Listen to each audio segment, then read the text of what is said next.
He's not finished with us, is he? Aren't you glad about that? You know, we've been talking about breakthrough, and I want to talk to you this morning about 3 things that can really just kind of stop breakthrough in its tracks, or at least really severely limit the breakthrough that you're wanting to get in your life. So I want you to pull out your sermon notes with me, and let's take a look at that. When you see the words of Jesus, he says this: give, and it will be given to you. A good measure, pressed down, shaken together, running over, it will be poured into your lap. For with the measure you use, it will be measured to you. What is he saying there? He's saying that you're going to determine the size of your breakthrough. You're the one that's going to be the one that decides that. That's what he's saying. The measure that you use, that same way that you measure things out, it'll be measured back to you by God, by others. And it's interesting here because a lot of pastors have used this when talking about giving with money, and it's okay to use it that way, but that's really not what it's talking about. We're going to see what it's really talking about here in just a moment. But in order to grasp the meaning, we have to kind of understand that this was a common everyday occurrence in Jesus' time. It still is in a lot of third world countries. In Burundi, for example, where we are working there in the heart of Africa, you'll see merchants will come out on the street and they'll put down like a blanket or something, and they'll just have their rice piled up on top of it. And someone will come along and they will haggle back and forth about the price, and then when they finally decide, they'll have either some big scoop or some way that they measured out, and they'll pour it in whatever they brought to take it home in, a bowl or whatever. Now in Jesus' time, if you got a really good merchant, the one that most people would want, they would make sure that you got as much as you could get. They would do several things. They would first fill up your bucket or your bowl after you had made your price with them, and then they would try to pat it down with their hands, and then they would pour more on top because there was more space, and then they would shake it really good, and it would shake down again and fill up all of the space, and there'd be more room, and then they would pour more until it overflowed, and then you would try to catch that in your robe, like you would just kind of make a little bowl with your robe and catch what was left over and take all of that home with you. And those were the merchants that were the most popular. Those were the ones you wanted to go to. They were the generous ones, not the stingy ones. And so that's what Jesus is talking about here.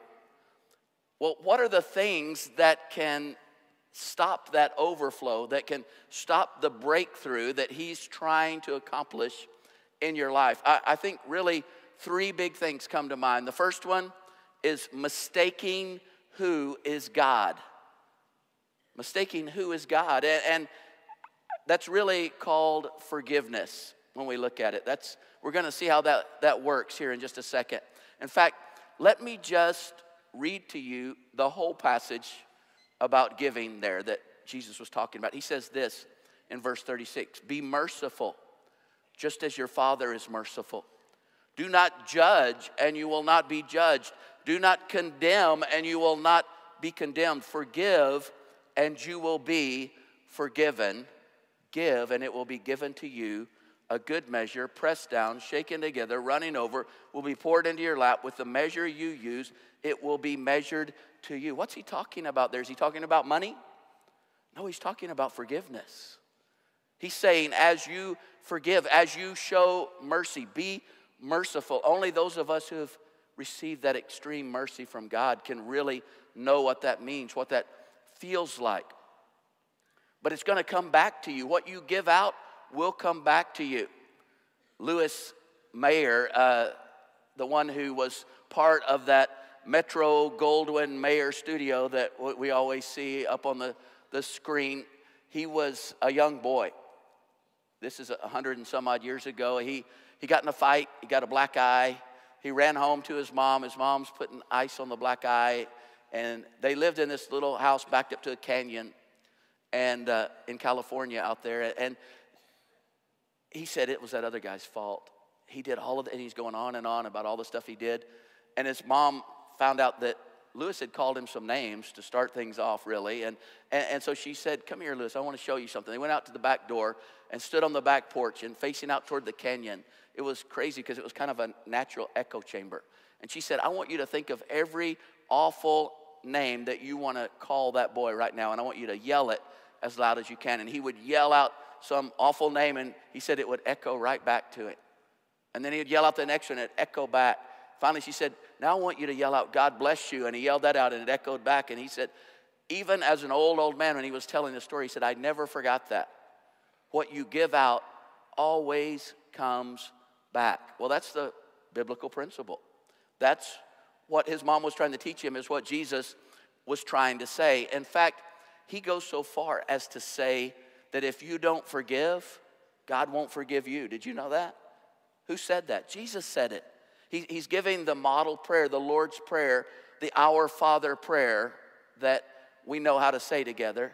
And he talks about forgive us our trespasses as we forgive those who trespass against us. And then after he finishes, he says this in Matthew 6:15. In prayer, there's a connection between what God does and what you do. You can't get forgiveness from God, for instance, without also forgiving others. If you refuse to do your part, you cut yourself off from God's part. And some of the versions are just really plain. It really, in the Greek, the New Testament, it's really plain. It says, if you don't forgive others, God won't forgive you. Many years ago, there was a general by the name of Oglethorpe, and he said to the great preacher John Wesley, he said, I never forgive, I never forget. And John Wesley said, well, sir, I hope you never sin, because you'll never be forgiven. And the guy was stunned and asked more about it. And you start to think about that. Is it important that we forgive? If we're never going to be forgiven, if we don't forgive? This is Jesus talking. So you want to stop this breakthrough in your life? One of the big ways is to hold unforgiveness. Well, how do you forgive? How do I do it? That's what we need to know. Because the big thing is that forgiveness, so much of the time, is not what we think it is. We think it's a feeling. We think it's a feeling that we feel, and I don't feel like forgiving. I would just be a hypocrite if I forgave that person. And again, it's not minimizing what was done to you. It was horrible, and the feelings that you feel are appropriate even. And that would be what anyone would feel who had gone through what you went through. It was horrible what was done to you. I'm not minimizing it. It's not to say, oh, well, it's okay. I'm da-da-da-da-da-da. Here's the thing. Here's what forgiveness really is. Let me read it to you from what Paul says in Romans 12:19. Again, my loved ones, do not seek revenge. Allow God's wrath to make sure justice is served. Turn it over to him. For the scriptures say, revenge is mine. I will settle all scores. You know what it actually says in the original language? It says, leave room for the wrath of God. Leave room for the wrath of God. So what forgiveness really is, when you don't seek revenge yourself, when you forgive, it's just getting out of God's way with that person that's hurt you. God says, I'm going to make things right. I'm a God of justice. I'm a God that sees everything.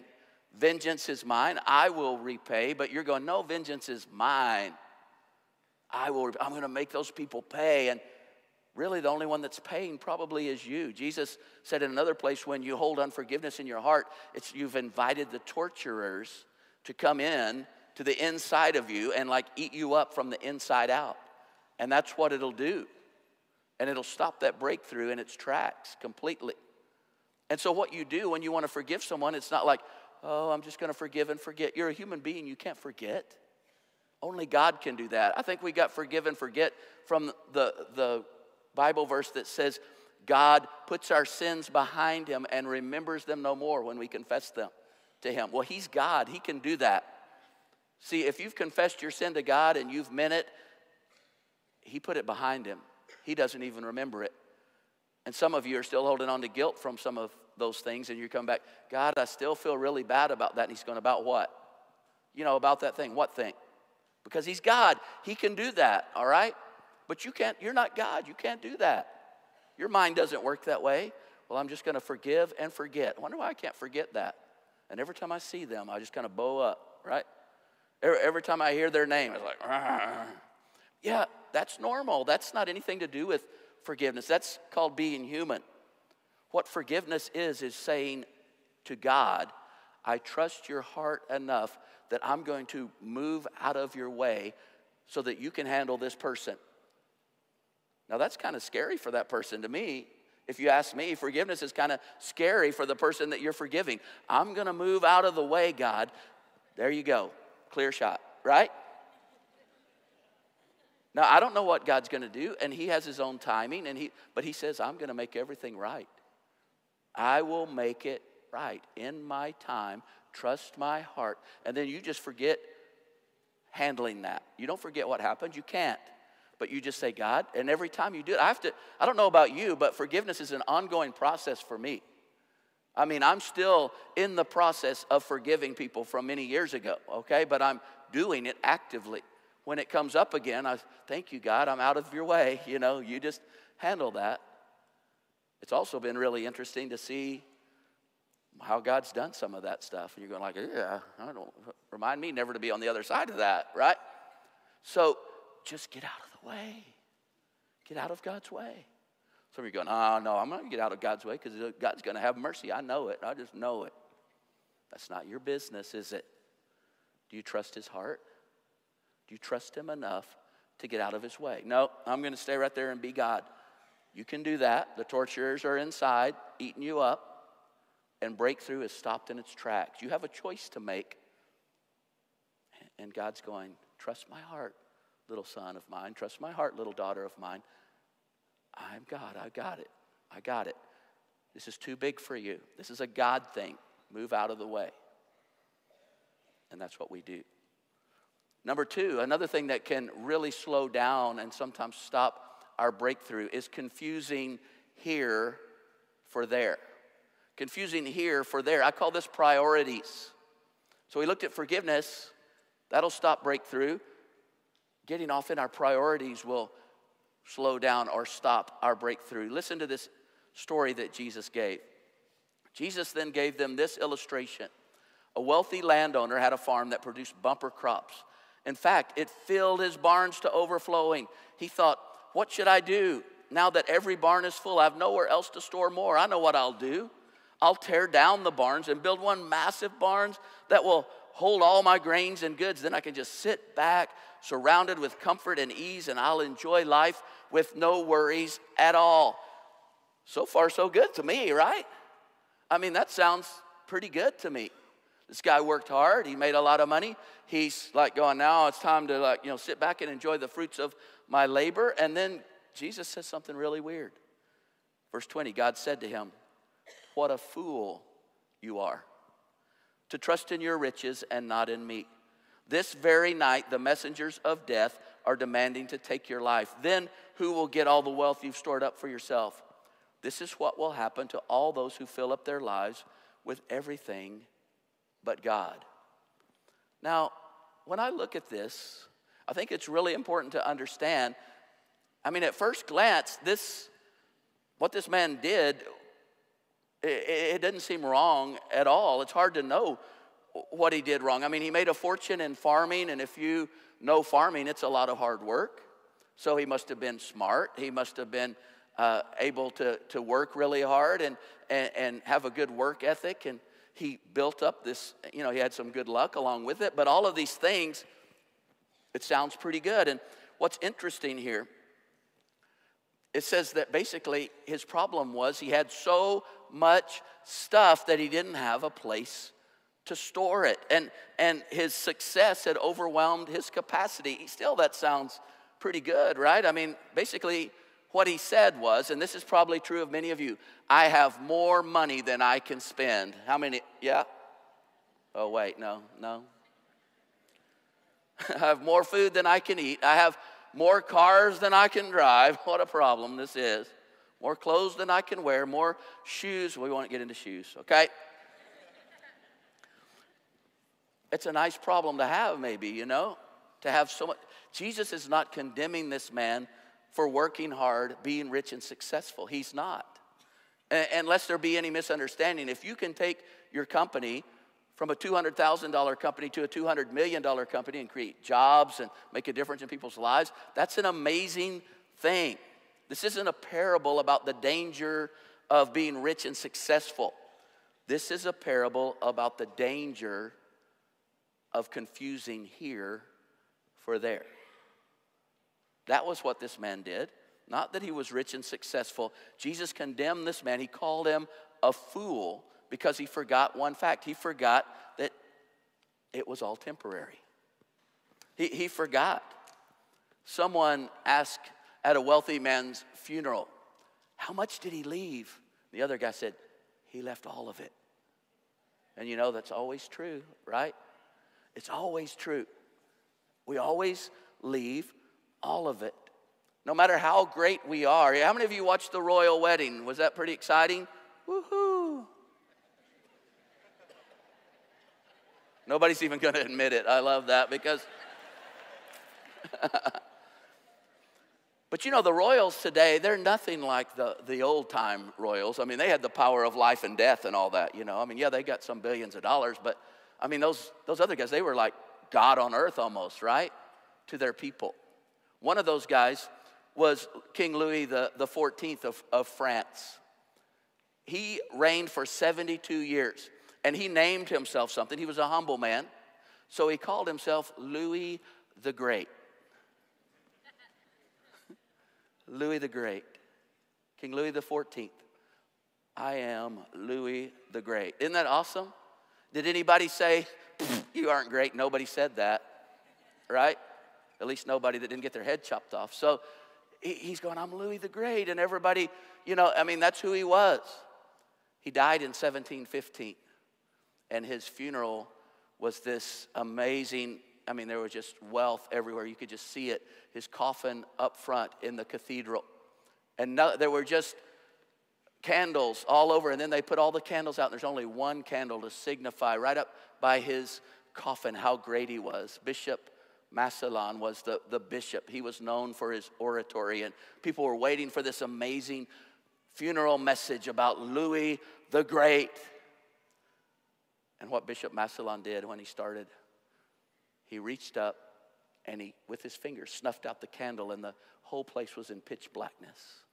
And in the blackness, in the silence, he said, only God is great. And that was the end of the service.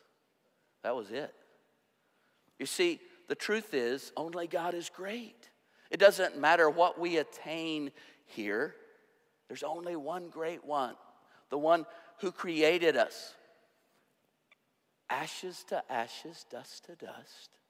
That's the truth for all of us, isn't it? That's our life. It's so temporary. We don't talk a lot about heaven in American Christianity. We don't. At funerals, but other than that, not very much. I think the reason why is because we've got it pretty good here, you know? And so we kind of want to know, well, how can I make this incrementally better? You know, in Burundi, where the life expectancy is like in the 40s, or if really lucky, like early 50s, they talk about heaven a lot there. Working with the Batwa people, who have been some of the most under-resourced people in the world. And by the way, the most amazing thing I heard just last month from Claude, our man on the ground that's on our staff there in Burundi, community of faith, you have created in the last 5 years in Burundi 60,000 jobs. That's amazing to me. That's turning a country around to me. And it's just beginning. It's on this roll that's, I've never seen anything like what we've been able to accomplish there under God. God's doing it. But the Batwa people, one of the elders, he's about this tall, comes up to like here on me.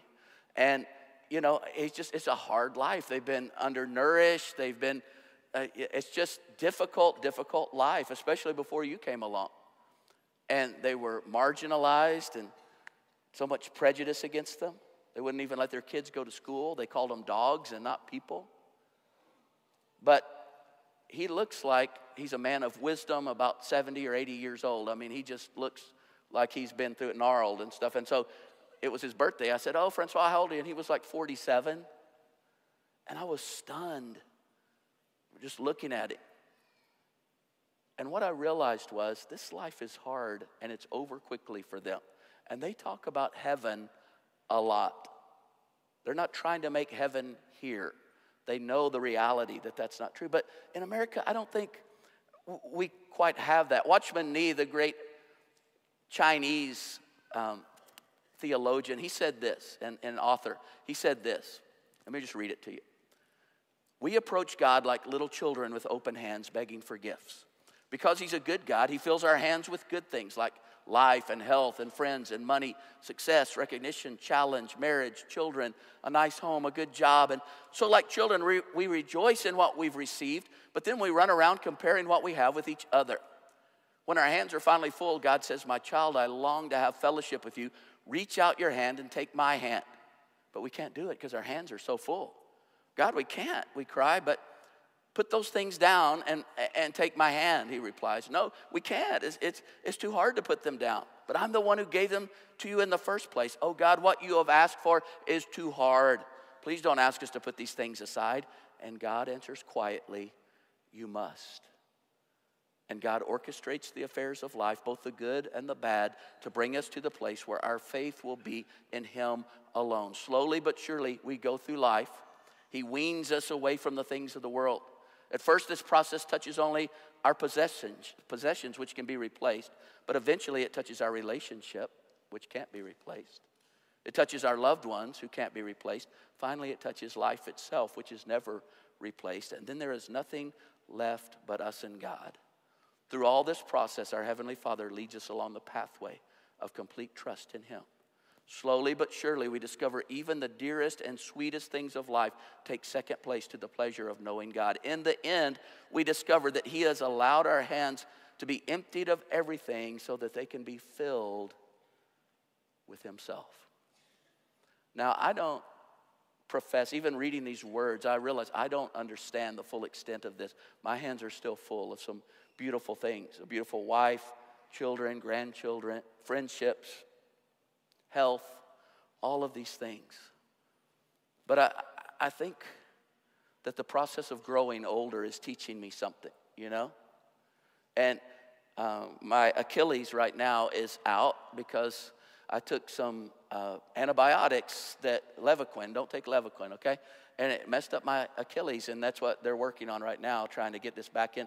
But that never happened when I was 20, you know? And so now I got my big boot on.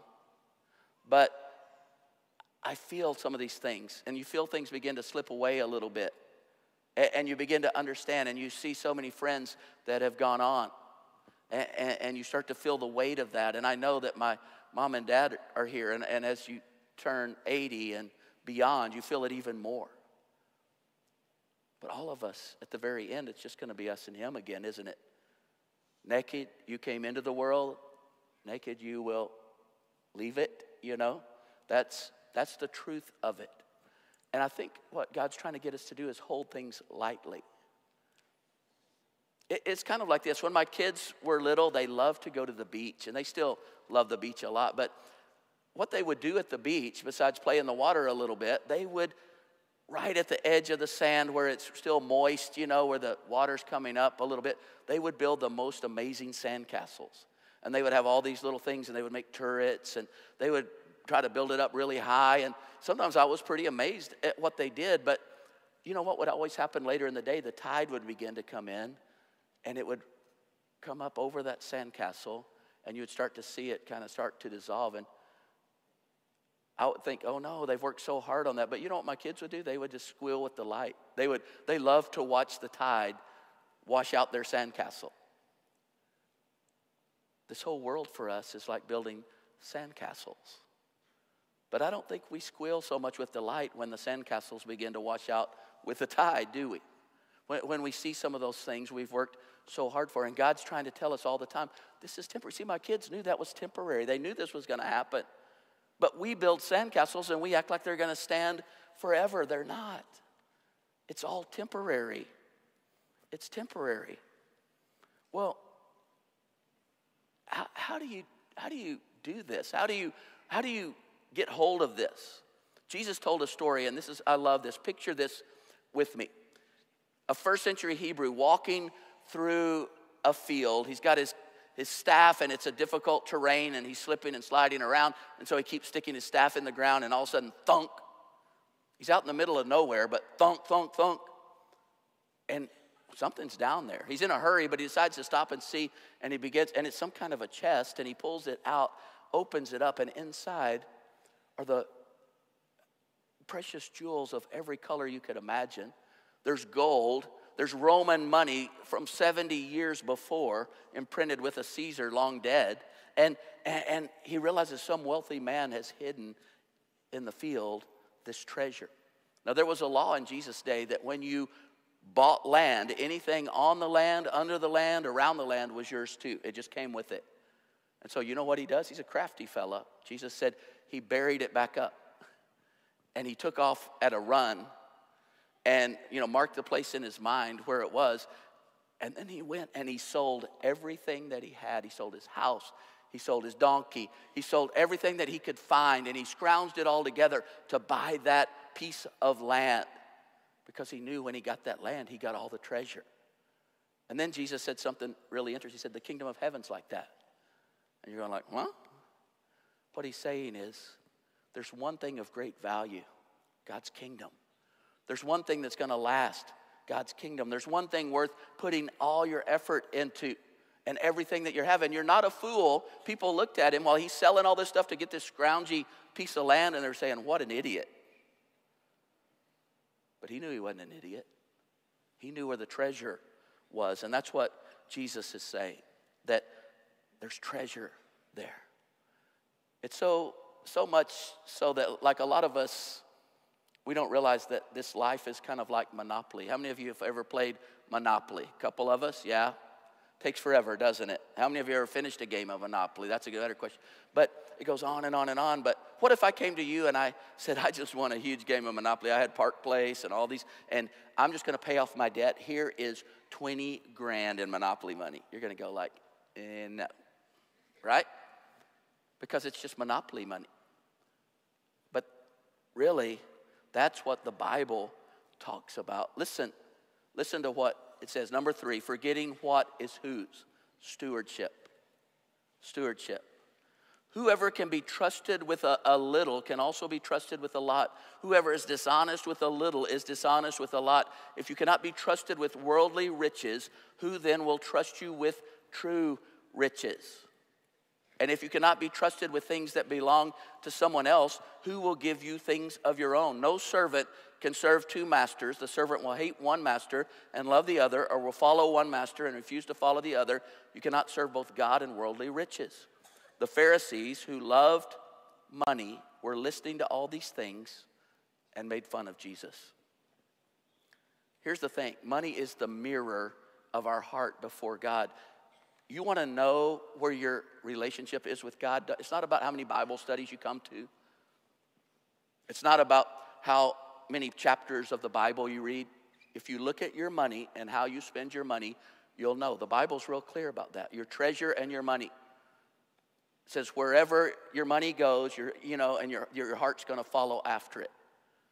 Your heart will always be there. So it's the same thing with terrorists. How do we track down terrorists today? Follow the money trail, right? And we follow it all the way back and see where their devotion lies. See who's given that to them. Where are they getting this stuff from? How's this working out? It's the same thing for us. We just follow the money trail. The thing about money, the thing about this life, the thing about monopoly is at the end, it all goes back in the box, right? You always put all the little, you just close the box, put the box up, and then it's waiting for someone else to play. That's what this life is. You're not even using your money. You're using God's money. You say, no, it's my money. Oh, you're going to take it with you? You have it for about 80 years, 90 years if you're lucky, and then it goes back in the box, and somebody else plays with the same money that you had. And God says the whole point was, this is a test. I'm looking at who's going to be interested in my things, doing things for me, paying attention to my agenda. That's what I'm looking for all of eternity. You see God as a giver or a taker. He's saying, I'm a giver. You give out. His mathematics are strange. You give out and I'll give you more. The more you give, the more you get. But we're saying, no, the more I hoard, the more I have. And he's going, no, it doesn't work that way.